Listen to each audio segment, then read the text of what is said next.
Ya, Dean Zenderbergen diketahui memiliki darah Indonesia dari sang kakek. Ia saat ini menjadi salah satu pemain yang dikabarkan bakal merapat ke timnas Indonesia.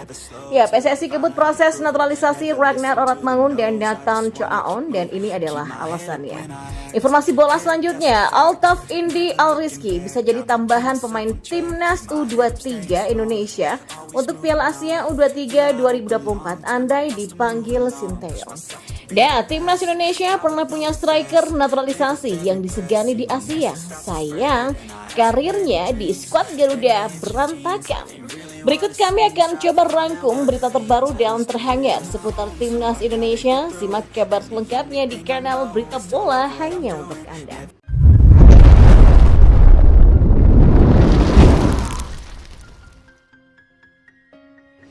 Ya, salah satu penyerang andalan keturunan terpantau memfollow akun Instagram PSSI. Pemain yang dimaksud adalah Dean Zenderbergen yang saat ini bermain untuk klub Sparta Rotterdam U21. Dean diketahui punya darah Indonesia dari sang kakek. Ia pun saat ini menjadi salah satu pemain yang dikabarkan bakal merapat ke timnas Indonesia. Salah satu sinyal sudah diberikan pemain berusia 22 tahun itu, dan Dean terlihat sudah mengikuti akun resmi PSSI di media sosial Instagram. Meski belum terbukti kebenarannya, rumor merapatnya Dean ke timnas Indonesia menjadi kabar yang baik. Dan seperti diketahui, saat ini skuad Garuda memang masih membutuhkan sosok pemain depan. Jika benar Dean tengah didekati oleh PSSI, maka hal itu merupakan kabar baik bagi timnas Indonesia, sebab pelatih timnas Indonesia Sinteyong punya banyak opsi di lini depan timnas Indonesia di luar Ramadan Sananta, Rafael Struijk dan juga Ragnar Oratmangun. Ya, Dean juga tercatat sudah tampil sebanyak 20 kali untuk Sparta Rotterdam U21. Dia mencetak 5 gol dan 4 assist untuk timnya sejauh ini. Selain Dean, sejumlah nama juga tengah dikaitkan akan bergabung ke timnas Indonesia. Salah satu yang cukup santer dibicarakan adalah pemain Crystal Palace, Jairo Ritwell, yang kabarnya sudah melakukan kontak dengan pihak PSSI. Nah, satu pemain muda mencuri perhatian saat Persis Solo menang 2-1 atas Persik Kediri pada Sabtu 24 Februari 2024. Ia adalah Altaf Indi Alrizky, pemain Persis Solo berusia 21 tahun yang mencetak 1 gol dan 1 assist. Liga 1 pun menobatkan Altaf menjadi pemain terbaik di laga tersebut. Altaf bahkan mendapatkan pengakuan dari pemain Persik Kediri Irfan Bahdim. Mantan Persis Solo ini juga mendoakan Altaf untuk segera masuk ke timnas Indonesia suatu saat nanti. Maka dengan usia masih 21 tahun, Altaf masih berpeluang masuk ke timnas U23 Indonesia, apalagi untuk ajang terdekat Piala Asia U23 2024. Jika ada nama baru yang layak dipanggil oleh Sinteyong untuk timnas Indonesia U23, Altaf Rizky perlu dipertimbangkan. Namun pelatih Persis Solo Milomir Selsija justru tidak setuju jika Altaf buru-buru bergabung ke timnas Indonesia. Ia mengingatkan kasus yang menimpa Ramadan Sananta, di mana sang pemain mengalami cedera di Piala Asia dan tak bisa membela Garuda. Akibatnya supporter marah-marah dan justru berbalik menekan sang pemain. Altaf itu adalah pemain muda dan apa poin masuk ke timnas Indonesia ketika dia tidak punya kesempatan bermain? Bagaimana kalau dia ke timnas dan mengalami cedera dan kalian para supporter marah-marah karena dia cedera? Tapi dia punya potensi yang bagus ya, dan dia dalam momentum yang bagus di dalam tim, dan dia harus bekerja keras di latihan, kata Milomir Selsija dalam konferensi pers pasca lawan Persik. Sementara Altaf Alrizky juga belum pernah mencatatkan penampilan di timnas kelompok usia manapun, tapi pada 2017 namanya pernah masuk untuk TC timnas U16 Indonesia sebelum akhirnya dicoret oleh Fahri Husaini. Di sisi lain, Ketua Umum PSSI Erick Thohir terus berupaya untuk bisa menyelesaikan administrasi dua pemain naturalisasi Indonesia, yakni Ragnar Oratmangun dan Nathan Choaon. Keduanya dipersiapkan untuk bisa segera bermain di kualifikasi Piala Dunia 2026 pada Maret mendatang.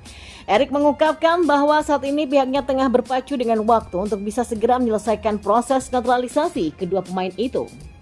Ya, saat ini kami harus terus melakukan upaya agar Ragnar dan Nathan bisa segera membela timnas Indonesia. Sejauh ini proses terus berjalan dengan menunggu DPR yang tengah reses, ungkap Erik.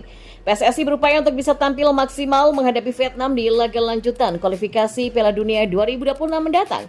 Ya, Menpora Dito Aryo Tejo bicara kabar terbaru mengenai kelanjutan naturalisasi dari pemain keturunan yang tengah diurus oleh PSSI itu.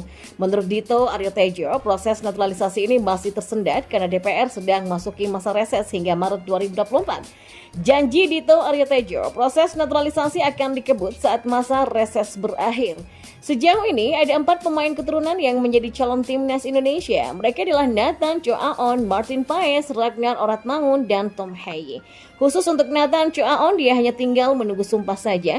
Sementara Martin Paes, Ragnar Oratmangun, dan Tom Heye masih harus melewati sidang di Komisi 3 dan 10 DPR. Ya, timnas Indonesia juga pernah punya striker naturalisasi ganas yang disegani sepak bola Asia, tetapi gagal dimanfaatkan dengan maksimal. Gelombang pemain naturalisasi saat ini sedang gencar dilakukan PSSI untuk mengangkat prestasi timnas Indonesia yang sempat anjlok.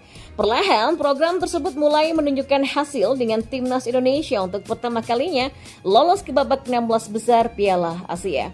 Namun, sampai saat ini kekurangan skuad Garuda yang selalu dikeluhkan oleh pelatih Sinteyong adalah tidak adanya stok striker tajam. Pemain keturunan yang sudah dinaturalisasi pun lebih banyak berposisi back, gelandang, sampai sayap. Maka dari itulah dengan proses naturalisasi yang kini sedang dijalankan penyerang Fortuna Sittard Ragnar Oratmangun menjadi berkah bagi sepak bola Indonesia. Mengawali karir di Belanda dari tahun 1998 hingga 2008, Sergio memutuskan untuk pindah ke sepak bola Australia dan bergabung dengan Brisbane Roar. Dan selama 2 musim berseragam Brisbane Roar pada 2008 sampai 2010, Sergio mampu mencetak 17 gol dan 3 assist dalam 37 pertandingan. Ya, karir cemerlangnya dapat saat bergabung dengan Adelaide United pada 2010 sampai 2012 dengan meraih gelar top skor Liga Australia untuk musim 2010 sampai 2011. Dia mampu mengemas 16 gol dalam 28 pertandingan untuk Adelaide United pada musim tersebut. Namanya mulai dikenal publik Indonesia dan sempat bergabung selama 1 musim dengan Persib Bandung pada Liga Super Indonesia 2013. Ya, penyerang berkepala pelontos ini semakin produktif dengan mencetak 21 gol dalam 29 pertandingan untuk Maung Bandung. Dan saat itu dia menjadi pencetak gol terbanyak nomor 2 di bawah Was Solosa, yaitu Persipura Jayapura yang mengemas 25 gol dan namanya semakin bersinar tak kalah memutuskan untuk hijrah ke Liga Thailand bersama Subhanburi semusim setelah memperkuat Persib Bandung. Sementara di kompetisi Thai League 2015, Sergio sukses menjaringkan 14 gol dari 25 pertandingan. Bermain 2 musim di Liga Thailand, Sergio mencoba peruntungan dengan salah satu klub papan atas Liga Iran, Sepahan FC. Sayang, karirnya terganggu karena cedera sehingga hanya mampu mencatatkan 2 gol dalam 11 pertandingan. Karir gemilang di klub sayangnya tidak menular ketika berseragam timnas Indonesia selama kurang lebih 1 tahun. Sergio mencatatkan 6 pertandingan untuk Merah Putih dengan catatan 1 gol saja. 1 gol yang dicetak oleh Sergio dihasilkan saat timnas Indonesia beruji coba menghadapi Timor Leste sebelum Piala AFF 2014. Di turnamen tersebut Sergio gagal menunjukkan tajinya karena gagal mencetak gol dalam 3 laga yang dilakoni. Selain faktor cedera yang terus menghantui, gagalnya Sergio bersinar di timnas Indonesia diduga kuat karena iklim sepak bola tanah air sedang tidak baik-baik saja.